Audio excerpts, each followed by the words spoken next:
What's up, everybody? Welcome back to another stream. This is a very special edition of a series we haven't really done in a long time. Earlier this year, we started out doing several deep dives where we talked a lot about movies and whatnot. And now that I'm thinking about it, our very first deep dive, which we did in December of last year, was a Spider-Man movie. Yes. But that was a pleasurable experience. I was wearing the same t-shirt. Oh, yeah. Yeah. That was a lovely experience because it's a great movie. Film. Today, we are talking about a film. And I want to apologize up front if either of us look particularly sweaty. Something's going on with our AC. You know what? I say we not pay rent until they fix that damn AC. Okay. Sorry, I had to work that in here somewhere. Sure. But yeah, it's currently 77 degrees in this apartment. We got the door cracked. If you hear people talking outside or dogs barking, it's not our stomachs. Airplanes, helicopters. Helicopter. You know, anything could happen really. But yeah, that is currently happening. Anything can happen in the woods. Rip. Yes. Welcome to this holiday special of sorts called Deep-ish Dive. Typically in a deep dive, we would go into great length about how a movie was made and just kind of our general thoughts and feelings. Research would go into it. Lots of research. It's like a whole thing that we'd spend like a month leading up to. This was brought on by pure rage. I would say when rewatching the Spider-Man films so we can be better prepared for next week's Spider-Man No Way Home premiere. Yeah, No Way Home. And keep in mind, this is also kind of a revisited for the first time kind of thing because I had never seen it. Yeah, I've seen Spider-Man 3 many years ago, and Kendra had not. I had never seen it because I value my sanity. Right. It wasn't that bad. It is not the train wreck people like to say it is.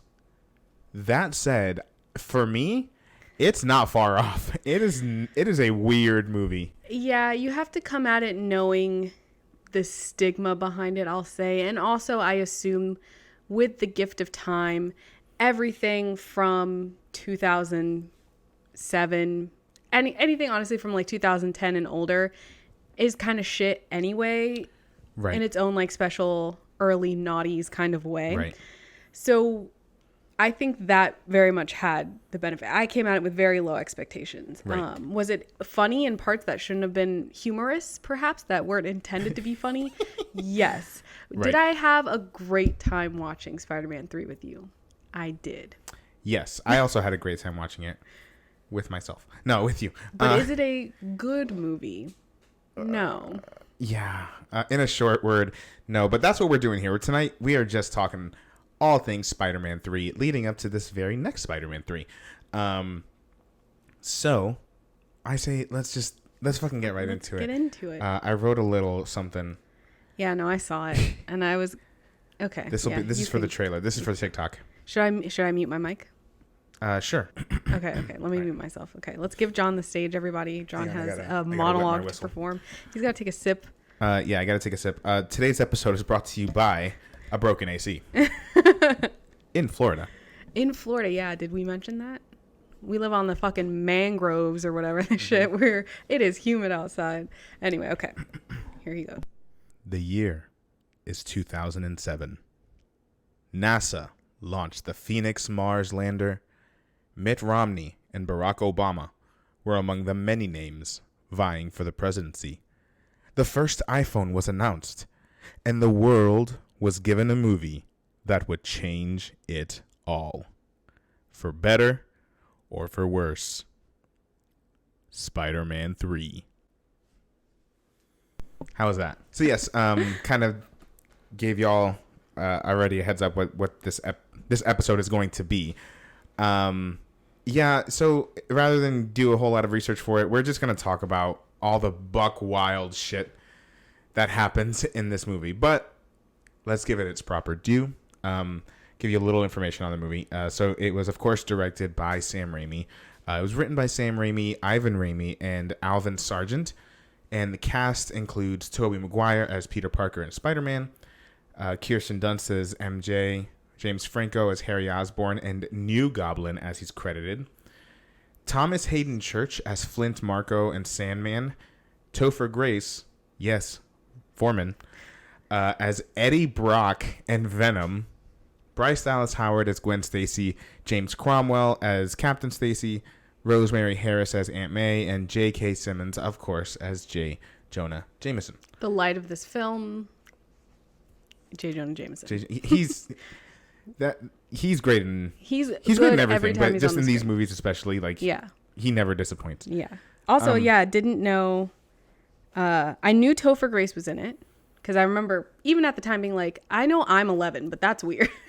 Like I know that I'm just a child, right? But that casting does not make sense to me, especially because everything that people like up until that point. We'd seen like Venom, obviously in the comics, and we'd seen him in like, for me, like it was like the animated show or the game, Spider-Man game that came out. I used to play it on PlayStation.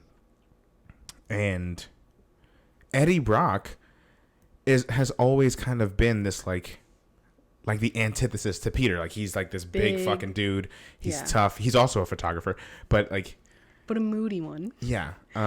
See, I just knew.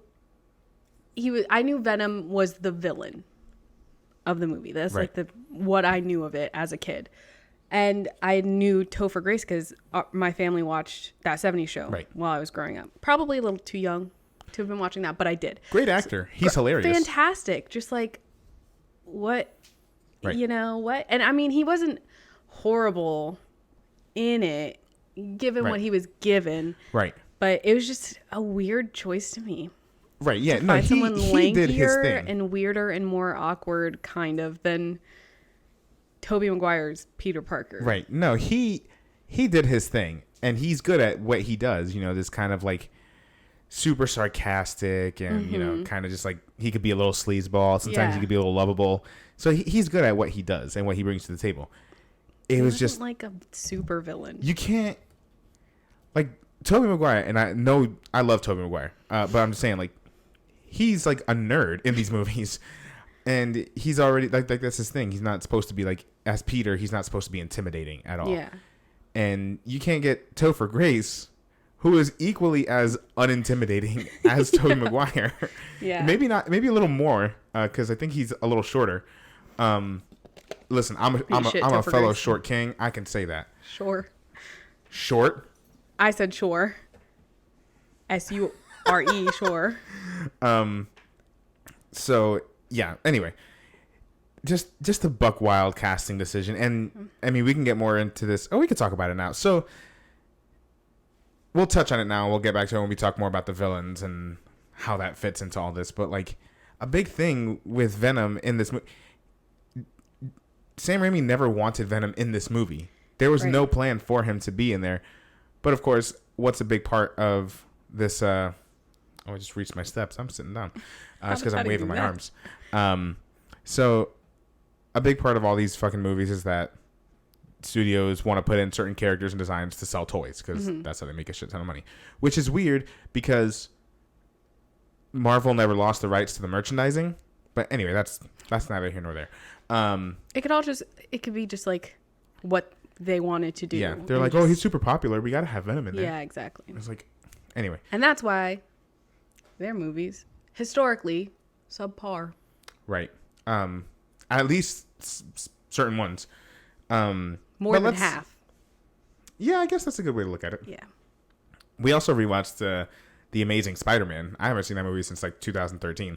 That was one where when I watched it, again, as a 13-year-old. Nope, that math doesn't add up, does it? That math doesn't make any sense. I don't know.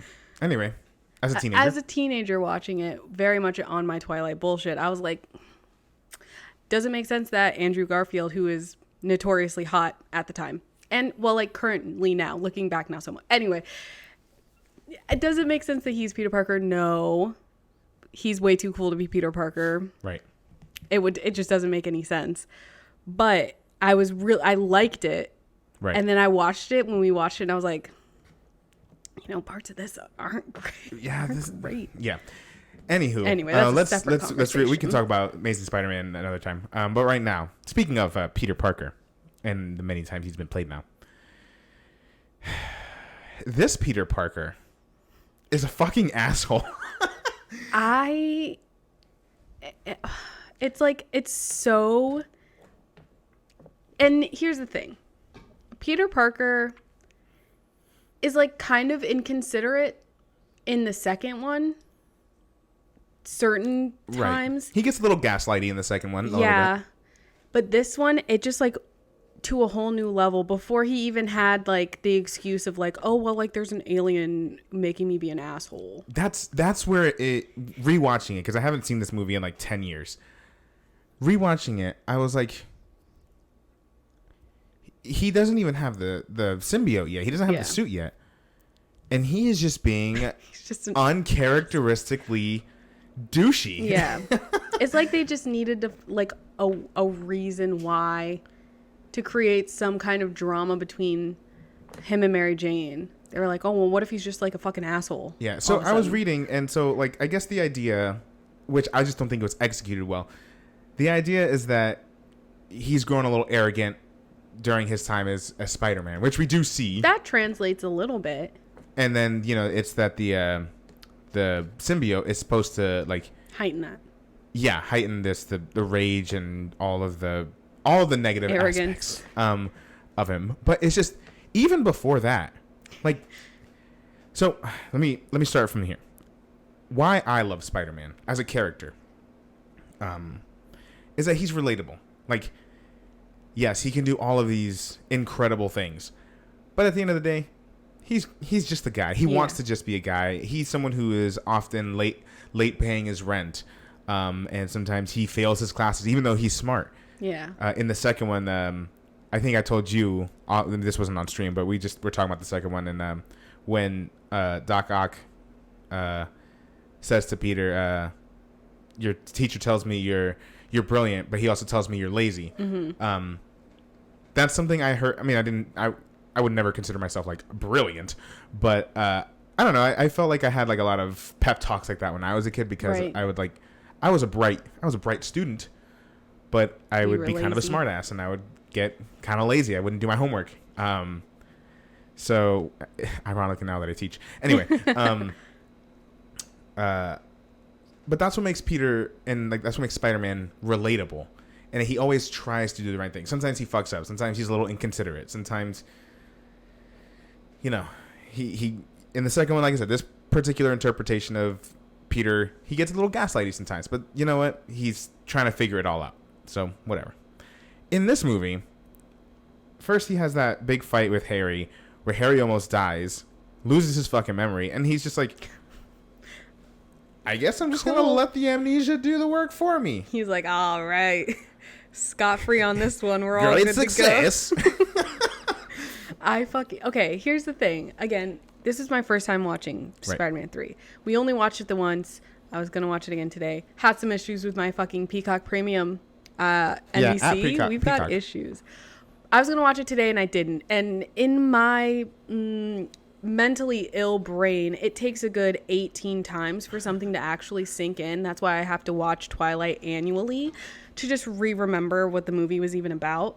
So, like, I don't remember a lot of what happened. I fucking forgot about the whole amnesia thing and how Peter was just fully going to be like, got away with that one. Also, Harry. We'll get to Harry in a little bit. I wish we didn't get to him at all. Yeah, honestly. I hate him. So, but like, he was just fully okay with being like, got my best friend back, I guess. George just lucky, I guess. Yeah, like he's like, the doctor said the trauma may never come back. So there was that, and then or like how he would try to solve MJ's problems without actually hearing what they were. Like MJ got scathing reviews on which also the depiction of musical theater in this movie was also something I was like, a little bit confusing at times. Yeah, I was like, that's not how that would work, but anyway, that's neither here nor there. Yeah, he wouldn't listen. He would make it 'cause about he himself. Didn't care. Yeah. Yeah, he just he would didn't like give a shit. He's like, well, you know, as Spider-Man, people dog on me all the time. It's like, Sir. my guy, shut up. Yeah. For you, it's all net positive, though, I think. And then for me, the big one, I think you had the same reaction, was that in the movie, there's a scene where Spider-Man receives the key to the city. This is after he saves Gwen Stacy, who is played by Bryce Dallas Howard, who does the very best with what she gets. No fucking clue Bryce Dallas Howard was in this one. Yeah. Quite the surprise to me. Love her. Love seeing her. Love her. So he gets the key to the city. And Sorry. in this, Peter's in the crowd saying, relishing in everyone wearing spider gear, which he probably doesn't get paid for. So. And this is right after, he doesn't know it yet, but Mary Jane literally just got fired. Literally just got fired from her dream job. Right. And he tells her where he's going to be swinging in from, where he is going to land, and how he is going to enter. Even knowing she is there because he just talked to her and just told her his entire plan. Peter then thinks it is a good idea to hang above the stage upside down and tells Gwen Stacy to kiss him. Famously, their kiss, MJ and Peter's kiss from the first Spider-Man movie. What? What?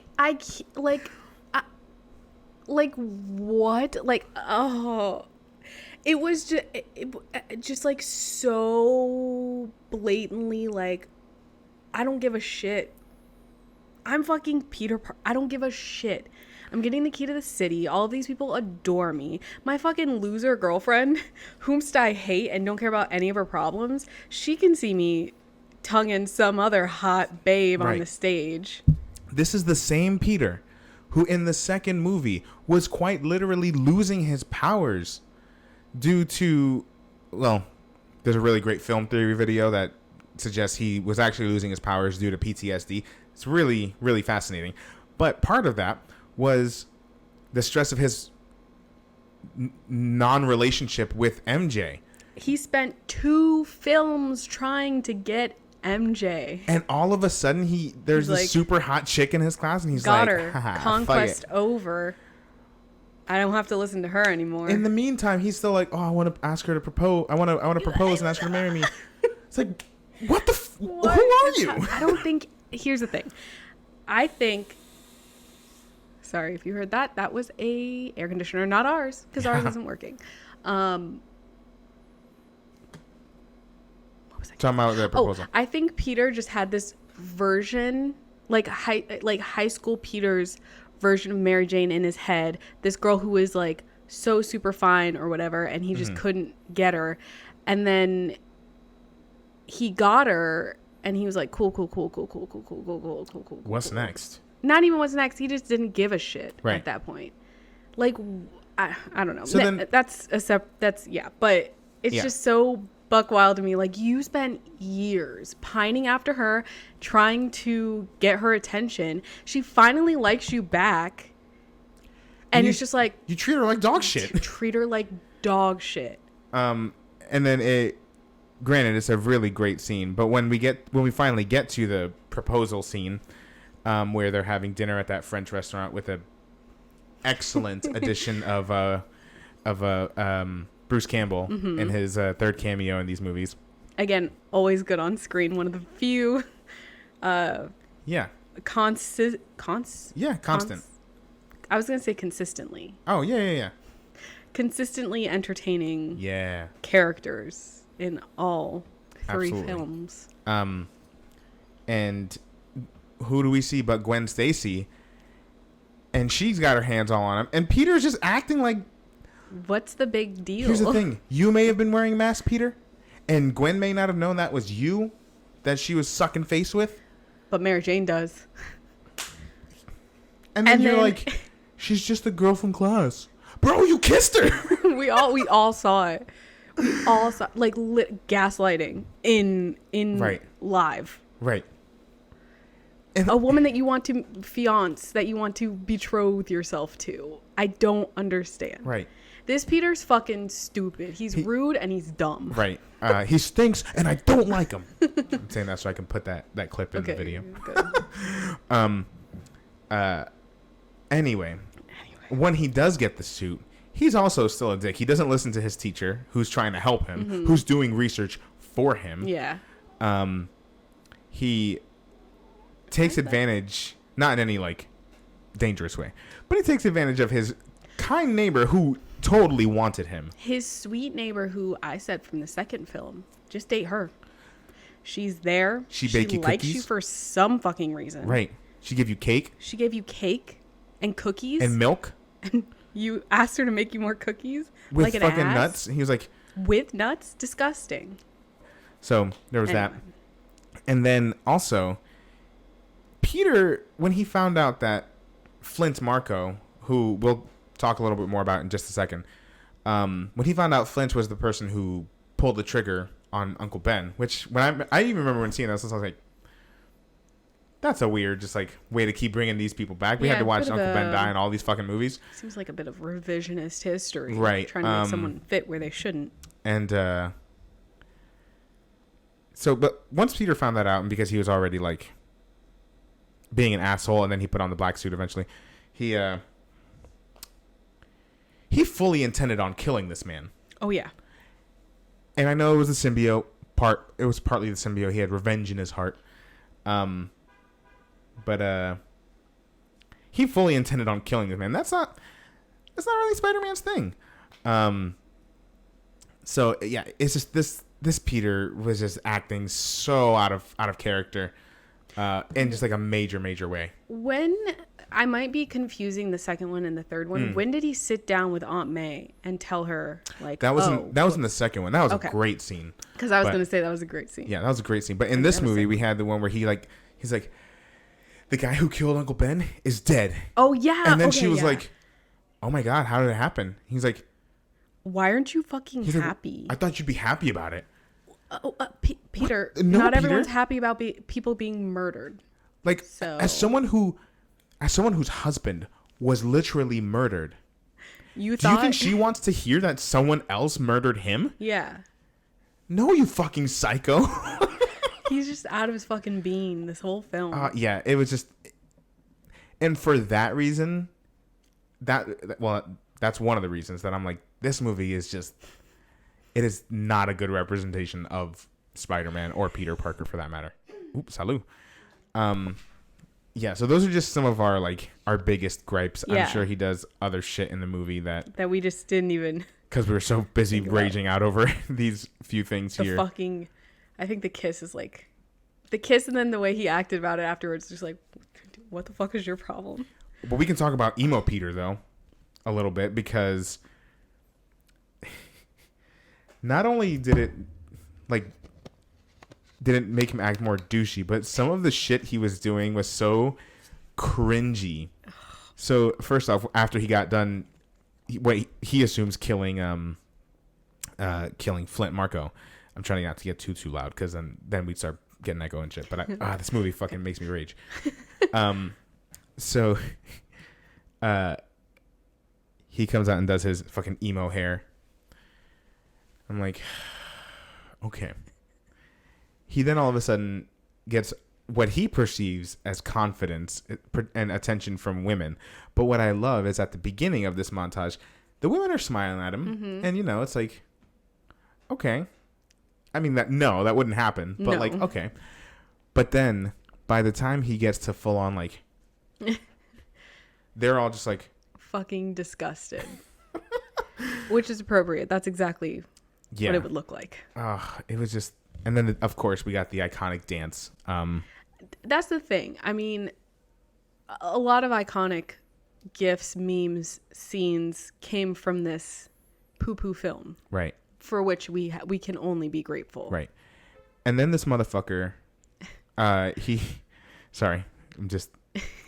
motherfucker brings Gwen Stacy. He goes the nads to ask her out. And he takes her to Mary Jane's job. He takes her to Mary Jane's job where she's a singing waitress. And then he somehow, he reveals that he can play the piano real good. He can play jazz piano. And he can dance. ballroom dance. Yeah. And he says the worst thing. He leans into the. I forgot about He leans into it. the hostess and is like, he slips her a little bit of money and he goes, "Find us some shade." And then when she does, he goes, "Thanks, hot legs." Like, what the fuck?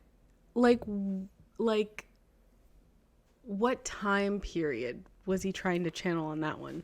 Because it surely was not 2007. No. And then he goes full on, just like abuser, and slaps Mary Jane.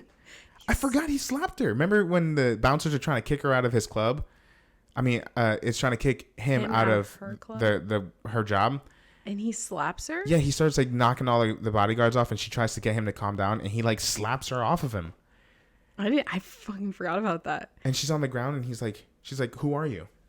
Because he's acting so fucking insane. This is right before he goes to the bell tower and like gets all the shit off him. Yeah, gets it out of him, but fuck. And also in between all that, he got Eddie Brock fired. I mean, granted, he should have been fired because Eddie Brock was an asshole thief, but and he actually did, I think, commit a crime by falsifying something. Yeah. Anyway, and then he took Eddie Brock's girlfriend because Eddie Brock was dating Gwen Stacy. Yeah. Which also doesn't make any fucking sense. But now we're kind of talking a little bit back about the villains, let's talk about them. So a common complaint about this movie, and it actually kind of sparked the complaint or the worry for many movies going forward, was that this movie had quote unquote too many villains. Now, here's the thing: we see when we have strong leadership at a studio, as well as this isn't Sam Raimi's fault. I'm not saying that. When you have competent leadership, you can have as many characters and as many villains as you need. As many as you need. This movie did not need 3 villains. Yeah. It barely needed the 2. So the Flint Marko stuff, the Sandman stuff, it was great. Yeah. I really liked that part of the movie. And also seeing him like become the same, that was fucking cool. We'll talk about the effects in a little bit, but that was just a moment I wanted to shout out now. And like he has like a compelling storyline.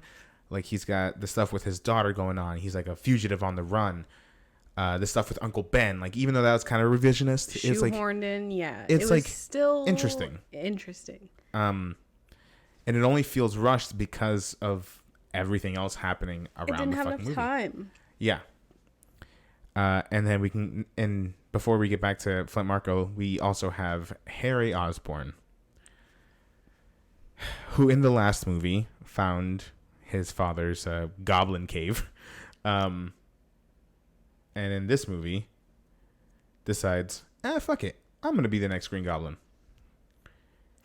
How are you so upset that, okay, Spider-Man killed your dad, right? Incorrect, but that's what you think. And then you go into a room and you're like, he had like a creepy mask and a bunch of bombs. And I distinctly remember him flying around an event that I was at, blowing shit up. Right. But still somehow... he's not the bad guy. But still somehow Peter's the bad guy. What the fuck? Right. Also, James Franco is not a good actor. It's okay to say because he's an asshole. And he's an asshole. And he didn't need to be in this movie, at least as much as he was. Right. Again, they were setting him up in the beginning as another one of the many villains. Right. And then in the end, complete 180. He's fine. Everything's cool. We're going to do it together, pal. And that fucking scene, the scene in which they did that. So we saw this big fight between emo Peter and Harry, which the fight was, go back and watch that fight on YouTube and listen to the music. It is the most insane piece of music put to a comic book fight scene. Because it was just like, it was like a cinematic, like dark cinema strings. And all of a sudden we hear just like random spurts of jazz. And it was just like, I just remember we were like, what the fuck is this music? It felt so weird. I mean, shout out to the composer of this movie, because Danny Elfman actually stepped down. Apparently he did not have a good time scoring the second movie, so he did not come back, even though they still use some of his music. Anyway, so like, you do what you can. Right. For me, it was just fucking wild. Also, we'll go more into this when we talk about special effects, but that fight looked like doo-doo. Yeah. It looked bad. But by the end of the fight, Peter hits him with the ultimate bully line, the Becky Lynch line. What, are you going to cry? And then blows up Harry's fucking face. He throws a bomb directly back at Harry. Yeah. And I'm like, I get that the symbiote's supposed to that's twice in this movie that Peter fully intended on killing someone. and then by the time we see Harry again, his face is all fucked up. And the scene in which he does this 180 is that, Peter comes back and is like, they have MJ, I need your help. I can't take him on by myself, blah, blah, blah. Bernard, the butler, Harry's butler, is like, conveniently, is like, hey, when the night your father died, I cleaned his wound. Bernard, I love you. You're a sweet man. You are not a medical professional. Why the fuck would you be doing that? Why you were doing that, how you found him. Oh, no, because he was just laid back down on his little bed to rest. Right. And also he was like, and the stab wounds came from his own glider. How the fuck would you know that? How would you know that? How would you know that? Yeah. So, did Bernard... I was a medical examiner in my other life, and now I am a butler. Yeah. It doesn't make any sense. That's, the most convenient writing. And also, he's just like, oh, by the way, Peter didn't kill your dad. Sorry I let you believe that for 2 years. Right. See ya. Right. Stupid. But even the Harry stuff, honestly, had that maybe gotten more time to be explored and fleshed out. Yeah. That might have been okay as well. I still think the strongest villain in this, both strength-wise and just story-wise, is Sandman.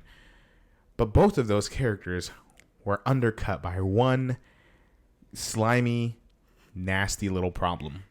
One wad of gum. So Venom.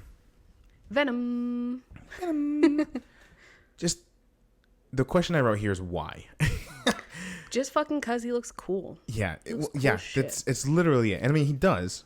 Even in the movie, when we first see Topher Grace become Venom, I mean, Topher Grace looks silly, but the Venom, that first the jumping Venom out of effects were good. Yeah. Sorry. I got a text, but let me set my shit to. Is it work related? Is it important? Yeah. No. It's not important. Anyway. Shout out to my job. But it's literally because Venom was a popular character. And I get that if of course fans are going to want fucking everything.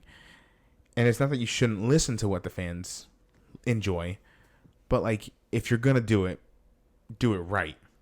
And this movie just did not do it right. So I just want to touch on some of our favorite Venom moments, our favorite ridiculous Venom moments. My favorite Venom moment in the entire movie, well, Eddie Brock moment. Sorry. Is after Eddie loses his job and his girl. Oh, I know exactly what he goes to a church. It happens to be the same exact church Peter is at, sulking. Yeah, because he just struck his girlfriend in the fucking face. Highly convenient. And it's this empty ass church. There's two people in it, and Eddie Brock sits down and is like, "I humbly and humility ask you just one favor. I want you to kill Peter Parker." Now, what kind of fucking demonic demon spirit do you my have dude to be? Peter doesn't have the symbiote yet. No. Walks into a church, a place of worship, a place of our Lord, and asks God to smite Peter Parker, strike him down. That's how big of a hater my dude was. He was such a hater. He was such a fucking hater. He went to church and prayed for Peter's death. Not please make my life more enriching. Please, I need something. I'm now unemployed. Give me light in this darkness. Give me a path forward. I need your assistance. He was like, fuck all that. Actually, the only thing that I want is one particular man dead. I want you to kill Peter Parker. Fucking who at this point he doesn't know that Peter is Spider-Man. No. So he just thinks that he's preying on the death of a fucking photographer who lives in a shitty apartment. like, we have bigger fish to fry. I am so Right. sorry, Eddie. I know that this problem seems very big to you in your head right now, but like, you could have asked him to like end homelessness, racism. Like, there's so many other things that maybe would have been a bit more constructive. Right. You could have joined fucking, what's that, like the Peace Corps, travel the world, do some good, find yourself. Buy a box of hair dye. Yeah. Color your ugly ass. Move to a different city. Move to a different city. Find a nice lady if that's what you want. Right. I mean, you're not gonna type Christian woman. You're not gonna top Bryce Dallas Howard. I'm sorry. I don't know how you got her in the first place, but yeah. I mean, you dropped the ball for the short kings because I don't think he's that short. Really? In this movie he gives off short guy energy. Yeah. A lot of people give off short guy energy in this film. So I don't know why I keep calling it a film. I'm so sorry. It's okay. It's a movie. I'm not pretentious. So that's one of my favorite moments. And then at one point in the movie, Venom talks, and he's not just like screaming. He's 5'11". Oh, really? Yeah. I'm so sorry to Mr. Topher Grace. Again, I'm talking about Eddie. I'm talking about Eddie Brock. Yeah, Eddie Brock is actually 5'4". In this movie. Topher Grace is 5'11". In the new Venom movies, he gives a solid perspective. He gives a solid 5'9" energy in the new ones. I would say 5'8". I would say 5'8". You've not watched them. What? You've not watched the new movies. Oh, I thought you were talking about Venom. No. Sorry, I wasn't.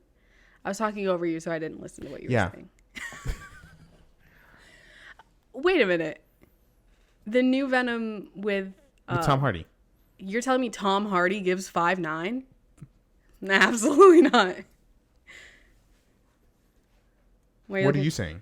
I mean, just visually, even I don't think he's this tall, but it gives 6'2". Visually, with the face, 6'2". I don't think he's that tall, but his persona is... It's larger than life. His persona is large. He gives Mad Max energy. Great movie. Anyway. Yeah. So he talks. Fucking Venom talks in this movie at one point. When Sandman catches him and fucking punches him. That part's kind of funny. Actually, that part was kind of cool when we see the silhouette of Venom swinging, because it looked exactly like and I mean this in a good way, like the Spider-Man game. When we first see Venom swinging in that game, it was like those same exact motion. It was really cool to see that like recreated. But what does he say? What does Venom say? I don't remember him speaking. He's just talking about teaming up with Sandman to kill Spider-Man. What does he sound like? He sounds like Topher Grace. Fuck. He sounds like Topher Grace talking down here. Cool Topher. Yeah, cool Topher Grace. This is Chris Grace. Oh God, this is Grover Tace. Yeah, if there's one thing I know about Venom, he doesn't sound like that. Because he's not, he's an alien guy. Right. He sounds like this. Yeah, well, that's why I like the Venom movies so much, is because, I mean, they're fucking crazy. I need to watch Venom. Yeah, the first one, it's all right. Once it finds its footing, it's all right. The second one, I really, really like, because at that point, they're like, fuck it. Fuck it. We know this movie's weird. Yeah. But it's just, what a character, such a waste of a character. What a waste of the movie. Yeah. Because we then make Venom, the symbiote, kind of this big bad that it was never really set up to be. Because fucking Sandman fucks off for a while. He's giant, and all of a sudden he just fucks off for a while. Yeah. Until he comes back at the end, and then he's like, actually, I'm sorry. And Peter's like, I forgive you. Yeah. Which I'm like, I see what they were going for. All in all, was a nice moment, but it would have, to have more of that would have been nice. And also, Harry was just in this movie to die. Good riddance. Yeah.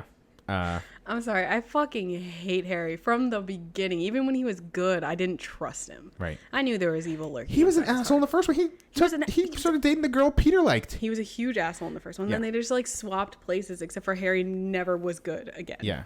Harry stayed an asshole, and Peter became an asshole. Yeah. You either die a hero, or you live long enough to see yourself become the villain.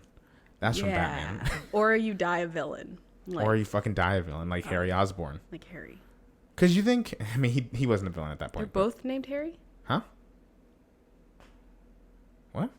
They're both named Harry? Who? The Osborns? Harry and Norman? Norman. You said Harry. Yeah, I was talking about Harry. Oh, I was talking about Norman. Oh, stop talking over me. Died a villain. Because Harry kind of died after being good for a little bit. I can't help but talk over you. Take forever to get to the point.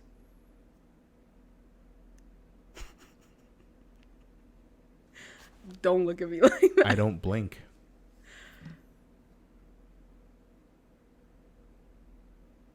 My eyes are going cross-eyed. I'm going cross-eyed. Ah! Fuck you! I'm sure that was very attractive. Who? Huh? I thought you said someone said that. I just did. Anyway. So. Sandman deserved better. Yeah. Harry deserved nothing. Venom deserved, I guess. And you know what sucked is, do you think Venom's poo-poo introduction into the films had something to do with how long it took afterwards to get a Venom movie? Yes, 10,000%. Because, like, from what I hear, people still really like the character, even if they don't vibe with the current movies.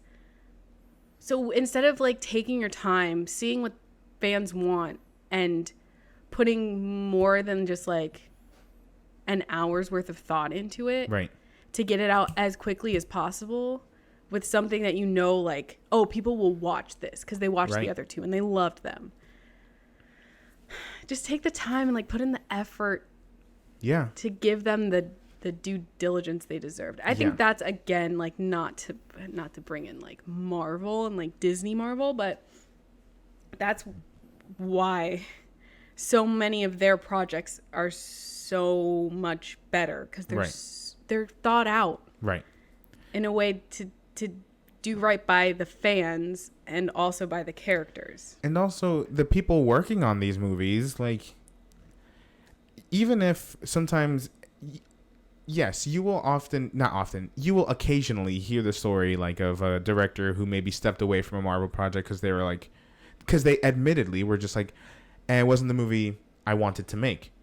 And that's fine. At least Marvel is not hiding behind this, like, oh, we're gonna do this and this. We're gonna let them do this, and this. They know already. The story artists already know which way the story is gonna go, and they just want someone to bring that to life and bring a certain flavor to it. Yeah. And that's fine. That's fucking fine. Sam Raimi did not want to use Venom. The studio pressured him into doing it, so he did it. And even he was unhappy. He's directing the new Doctor Strange movie, and he almost didn't do that because of how badly people reacted to Spider-Man 3. Because you take that shit with you. You take all those criticisms, all the awful things, even fucking what we're saying. Which, I mean, I acknowledge it's not his fault. But, you know, it's just an insane movie. But, you know, that shit wore on you. I'm very excited to see what he does with Doctor Strange. Didn't Sam Raimi direct a different Marvel movie? Or did he just do an episode of something? Not that I'm aware of. He did an episode of Ash vs. the Evil Dead. I don't think he... I'd be thinking of somebody else. Maybe. Excuse me. Okay.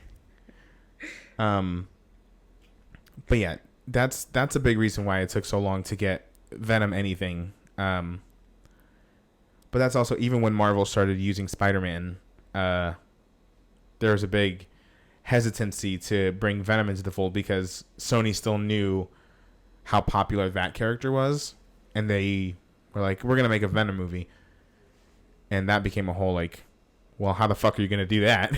Because Venom's whole thing is, like, he's tied to Spider-Man, like, but did they do that well in the first one? They did it fine. Okay. Well, because now there's a lot more. When Venom was first introduced, like, I mean, Venom wasn't introduced until 2 years after Spider-Man had gotten the symbiote suit. And then that's when they realized that, oh, it's a living thing that's on him, and then it takes over Eddie Brock and stuff like that. So, so for 2 years, Spider-Man was just rocking this new look of a black and white suit. But yeah, so I 1000% think that this movie is the reason why it took so long for them to use the character again. Because even the Amazing Spider-Man movies were planning on they used Norman Osborn. They brought a version of the Green Goblin back for Amazing Spider-Man 2. And they were fully intending on bringing back Doc Ock and forming their own Sinister Six. But those movies just didn't hit the mark either. But anyway, so lastly, I want to talk about the special effects of this movie. What are you doing over there? I was just double checking to make sure Sam Raimi didn't direct anything. He didn't, I don't know right? who I'm thinking of. I'm thinking of Peyton Reed, who did Ant-Man. Right. And something else. He directed some of The Mandalorian. That's it. I got them very confused. They don't even look alike. No.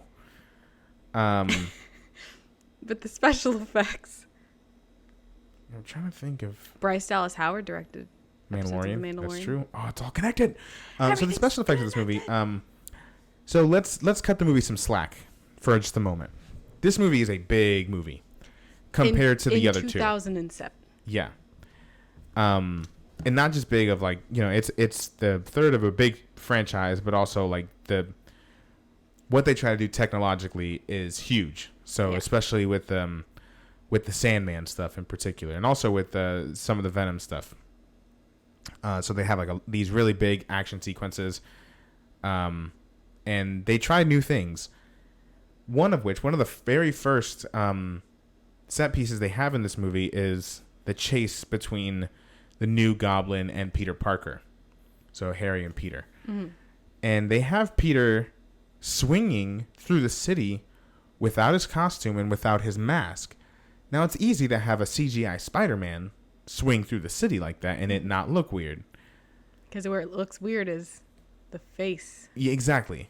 And human skin. So we can see a very, very CGI Peter just swinging through the city. And then it's also easy to have a CGI Green Goblin flying through New York. Mm-hmm. When you have a very obvious James Franco with just his fucking face out flying at 80 miles an hour through New York City, and his face and his hair still look the way they do. Mm-hmm. It looks very green screen. Yeah, it looked very video gamey, but like older video game. And that scene was just all the Harry and Peter stuff just didn't land for me. Anytime they tried to do any fight or chase between them, it just didn't land. Yeah. So you were talking about the other fight they had before with the jazz music? You were. No, I know, but I was saying you were talking about. I thought you wanted to mention again about how the fight was not good. Oh, I was just gonna say that the CGI was like clear as day. Right. And I think the issue that the special effects had was just, again, it was too bloated. They had, the Sandman stuff, pretty much the entire movie looked fantastic. And that's hard to do. I know from watching VFX artists react. Yeah, shout out to Corridor Crew. But like, I know that sand, water, those kind of physics are hard to recreate. Right. And like when we first see Sandman and he's like coming out of that big heap of sand. It's super cool. It looks like breadcrumbs.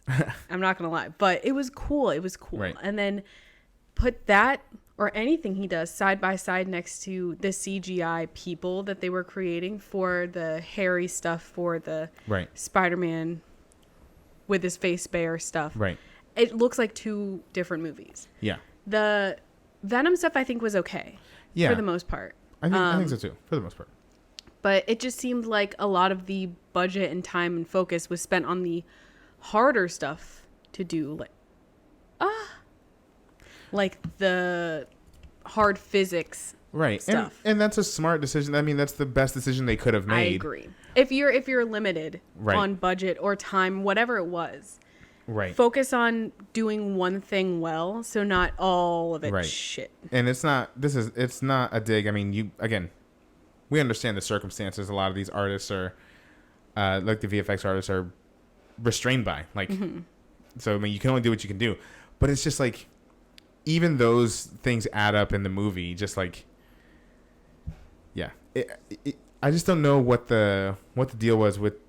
It was just some weird green screen work, I think, that really just sealed the fate of some of the like the Harry and Peter stuff, especially Harry flying on the thing. Yeah. Like there's one scene where like it looks like Sandman's gonna crush Harry when he's getting back on his glider. I'm like, fucking James Franco is very obviously in some room where he's climbing on top of this thing, and like it just looked so weird.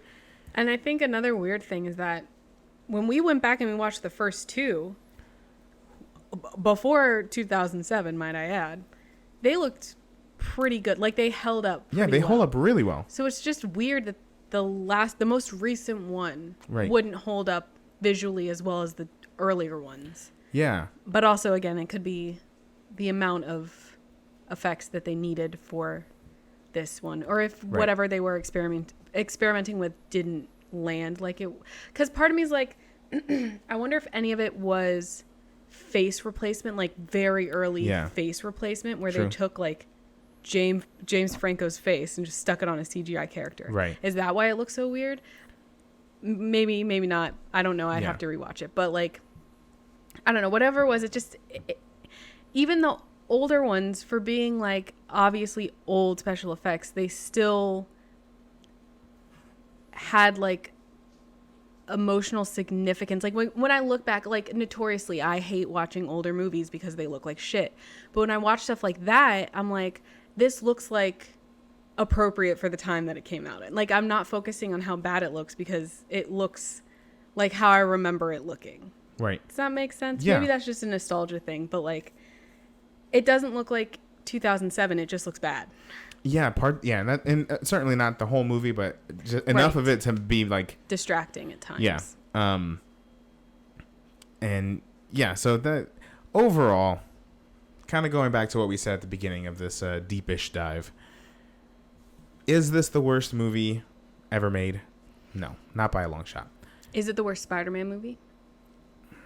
I'd have to rewatch The Amazing Spider-Man. It's definitely down there. Yeah. And that's just a testament to how many good Spider-Man movies we've gotten. True. I will admit, and I might catch a little flack from this, from some of the gatekeepers and fanboys. I love the first Spider-Man purely for nostalgic purposes. Like, there are many, many great things about that movie.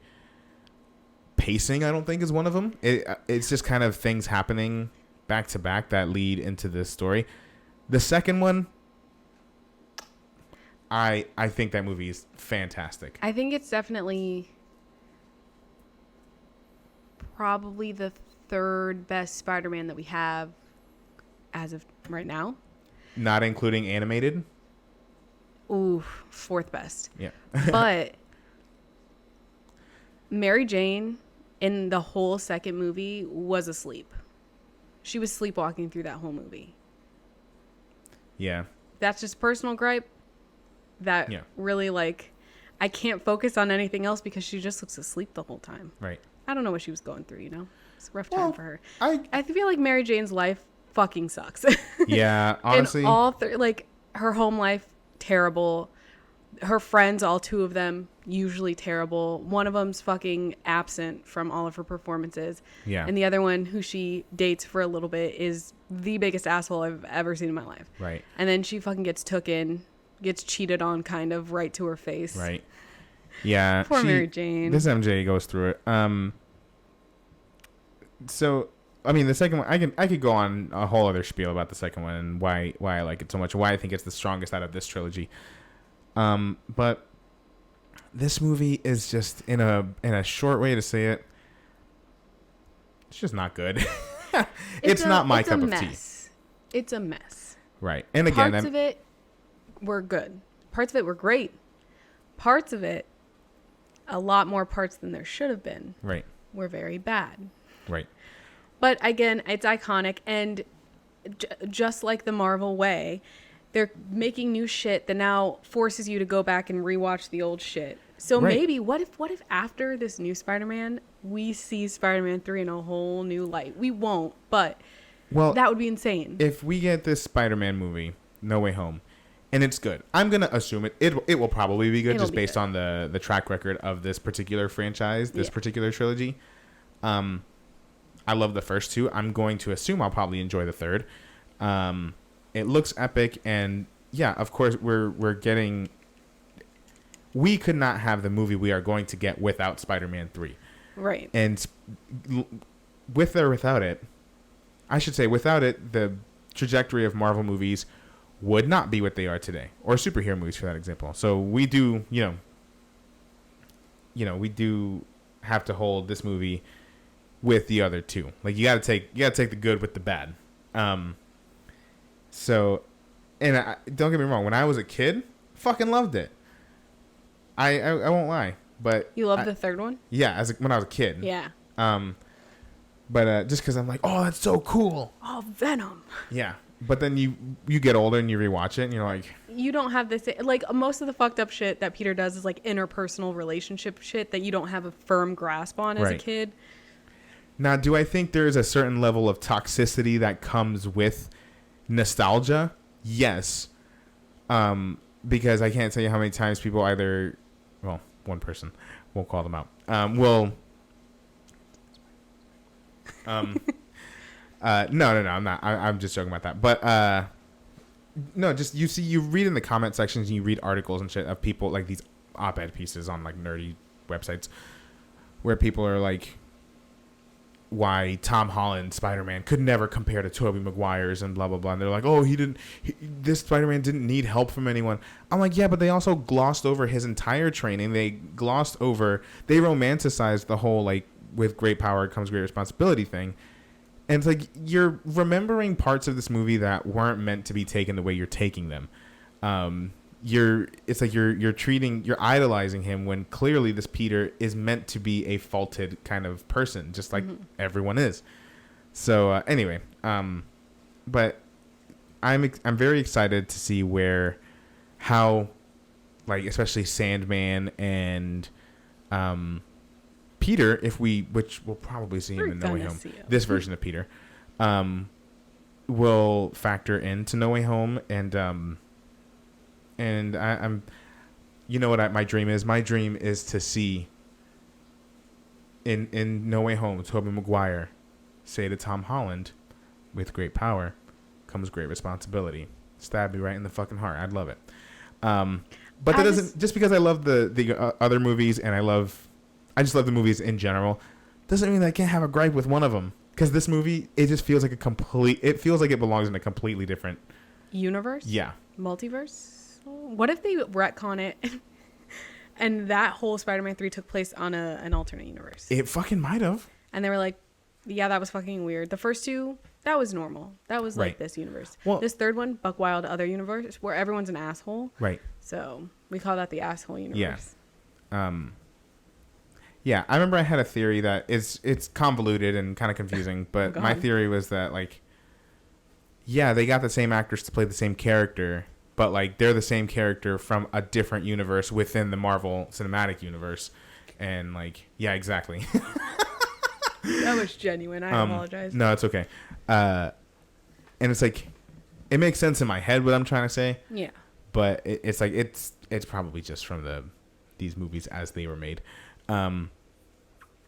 But yeah, Spider-Man 3. Spider-Man 3.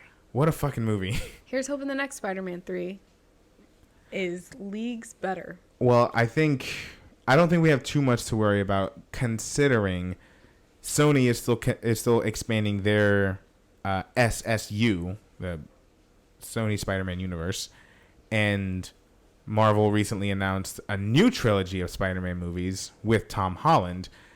Now, we still don't know what that looks like. If, like... Ooh, actually, I did have a little bit of a theory that maybe this is how they can use Peter in two different universes. Tom Holland Peter. Do you remember the series What If? I do. And the Doctor Strange episode in particular, where the Ancient One splits him into two... She splits the timeline into two. What if Doctor Strange does that to keep an MCU in which all of these other spider folk aren't in. Mm-hmm. And that's how we have Tom Holland Spider-Man in 2 different franchises at the same time. I guess so. Literally, when we start talking about multiverses and splitting, we could, it could be anything. Anything could happen. Right. But I don't know. That was just a thought I had. I was like, I wonder if that's how they explain away. Oh yeah, this Tom Holland's in this movie, but it's not really connected to that movie. Yeah. Because we'll just have to fucking see. We'll see Venom at some point. I don't know if we're gonna see Venom in the MCU proper, or we're just gonna see Tom Holland pop up in a Venom movie. I think that's probably more likely. Yeah. It's just like, I just wish Sony would just be like, here you go, you can have it back. Too much fucking money. Thanks for letting us borrow him. You clearly have a better grasp. Well, that's why they would have been stupid to break off that relationship with Sony altogether. With Marvel altogether. But anyway. Yeah, I just, you know what? In this new Spider-Man 3, in Far From Home, No Way Home, I'm getting them confused because there's home in everyone. Right. I just want Peter to get like a good, you know what? I say Peter, sorry, there are 3. I just want Tobey Maguire's Peter Parker and Andrew Garfield's Peter Parker to just get like a nice send-off. Right. Neither of them got the ending that they were supposed to get. They were both one movie less than they should have. Just have this be like a good wrapped send-off. Right. And please don't make either of them assholes, I guess, is like my one thing. Yeah, I think I think at this point the emotion of seeing them, which again is not officially confirmed, but let's I'm pretty sure we're going to see them. I'm sure we're going to see them. What if they're not in it? And that's the thing, they might not be. They have to be. But I'm saying technically there's a chance. You're saying there's a chance that they might not be in the movie. Yeah. But I think they are. It's going to be insane. You will see, and I'm saying this because it'll probably happen to me. You will see grown men cry in these movies. I will see John cry. And it's cool. Like I don't have that same like feeling of nostalgia for the Amazing Spider-Man movies, because admittedly, here's my fucked up relationship with those movies. I like the second one more than I like the first one. Exactly. I get it. I get how that sounds. I get it. But I like the second one more than I like the first one. So, because we just rewatched the first one and I'm like, yeah, the best way I can describe it is that The Amazing Spider-Man is, that as a franchise, is the Twilight version of Spider-Man. Which is fine if you like Twilight, baby. Yeah, I mean... They tried to do some interesting things. With the first time we ever saw his parents, they had something to do. They weren't just there to like... yeah. You know? But I agree. But it's just...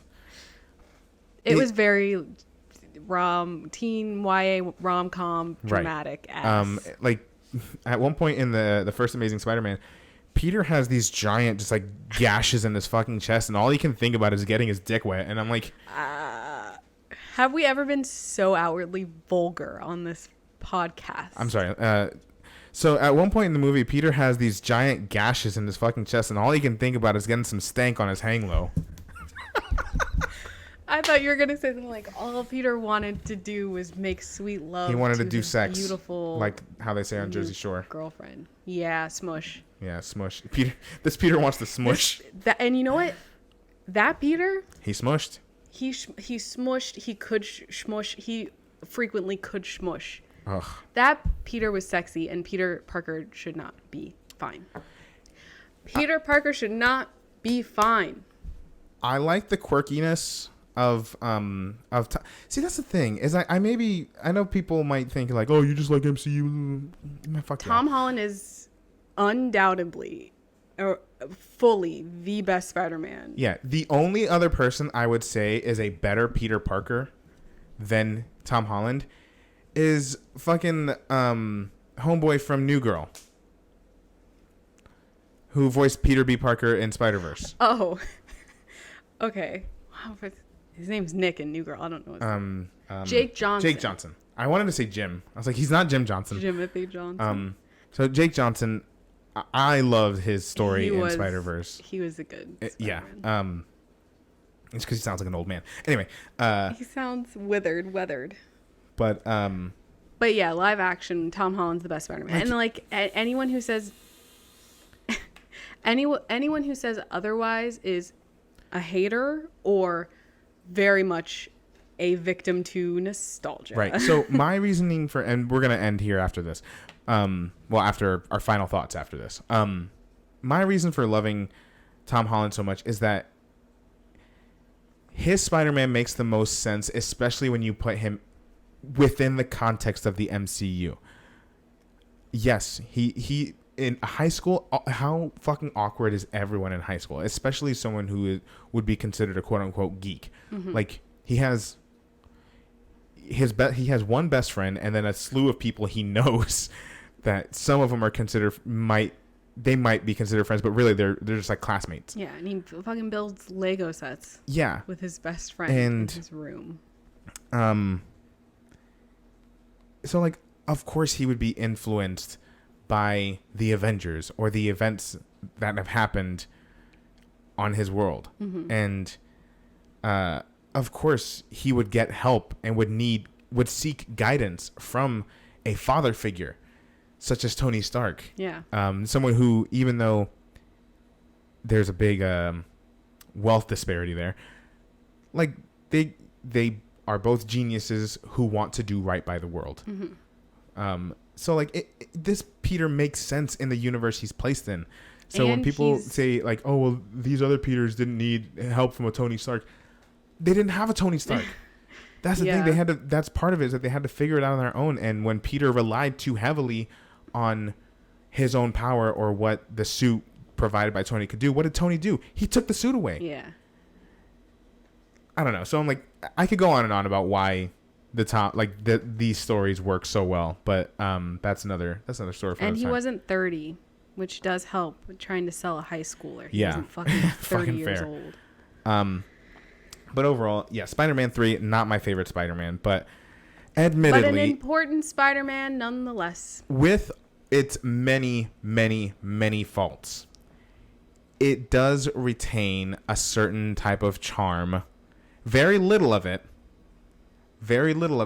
I think it's residual from the previous two, but it is a part of this saga of movies that, you know, really, and I know I made a hee ha ha joke earlier.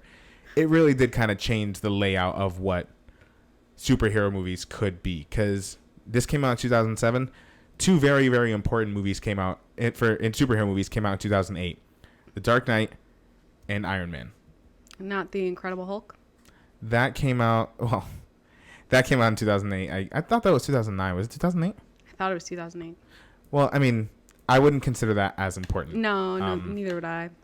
But yeah, we needed Spider-Man 3 was, what did they call it in What If? It was like an absolute point. An absolute point to get to where we are today. And again, it's like, I think also part of it, I mean, Spider-Man, Peter Parker was an asshole in that movie. Right. But also that was part of it. Right. They were like, wow, what an asshole. And like by the end of it, again, this is part of the execution, and just like, really, this wasn't supposed to be the last Spider-Man movie of that. It was supposed to be there's supposed to be a fourth, and I think that was supposed to be the final one. Mm-hmm.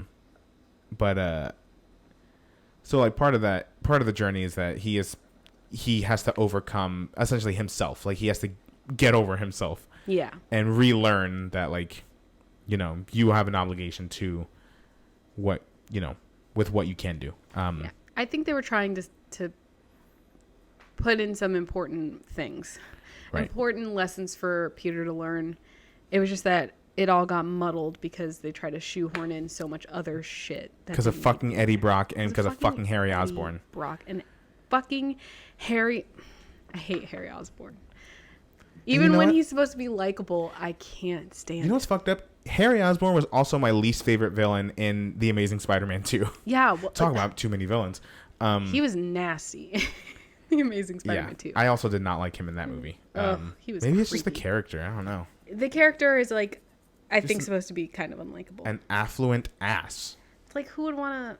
Right. But also, like, you could say the same thing about Tony Stark. Anyway.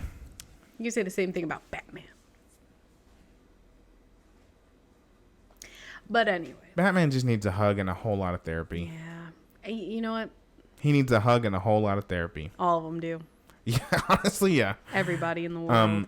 So that's Spider-Man 3, y'all. If y'all gave it a rewatch, we would love to know what y'all thought revisiting this movie. Some people really, really love it. Some people still find a charm in it, and some people still, you know, kind of like we were saying, they take it as a part of the experience of the original trilogy. So a lot of people love it, and a lot of people will say it's not as bad as you think. And if that's you, fair. That is fine. I would love to hear what you loved about this movie. Maybe it'll make us think about it in a different way. Yeah. We were having a lot of fun here. Honestly, it is not as bad as, you know, a lot of people made it out to be. And it's kind of nice having a movie that everybody kind of like can bitch about together. Right. It kind of makes it fun. Yeah. Is it something I'm gonna rush to watch again?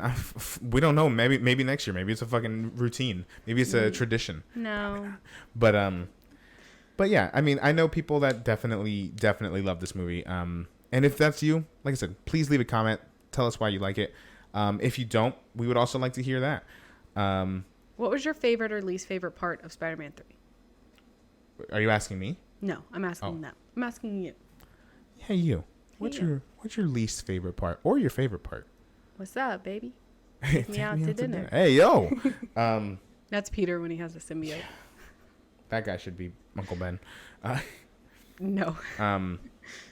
But thank you all for tuning in to this holiday special. I really hope y'all enjoy it. Maybe once in a while we'll kind of merge Revisited and Deep Dive for another fun movie like this. Maybe a movie that isn't so well received and it's just kind of fun to watch.